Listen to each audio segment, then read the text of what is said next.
Here's 3 things you need to know when designing corrective exercise programs to ensure that your programs prove ultimately successful. The first thing you need to remember is the symptoms of your client's aches and pains aren't necessarily the cause. For example, if a client has lower back pain, it doesn't mean that the cause of their problem stems from their lower back. It may stem from elsewhere in the body, such as the feet, ankles, knees, even the upper body, head and neck. For example, if your head's forward of optimal alignment, it doubles the effective weight of the head to the rest of the body. So if your head moves forward, the rest of your body has to move out of alignment and compensate to keep your head balanced and you from falling forward onto your face. Another thing you need to remember is about unconscious habits and environmental stresses adding additional stress and problems to the body.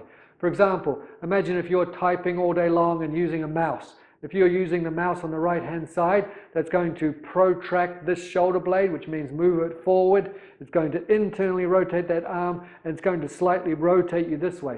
So over time, doing that unconscious mental habit on a daily basis and an ongoing basis is going to put you out of alignment. So being aware of those things and making your client aware of those things is going to help you design better exercise programs and make sure you actually address the causes of their problems than always looking at the symptoms and the pains they feel. The last thing you need to remember is mental stress can cause and exacerbate aches and pains. For example, if you're under stress, you may grit your jaw because that's a natural protection mechanism of any animal, is to grit their teeth and clench their jaw to ward off any impending threat or perceived threat. So being aware of these things and the stresses that you face throughout the day is also important when designing corrective exercise programs, and making your client aware of those things as well that may be stressing them out, because that can be actually the cause of the aches and pains they're feeling.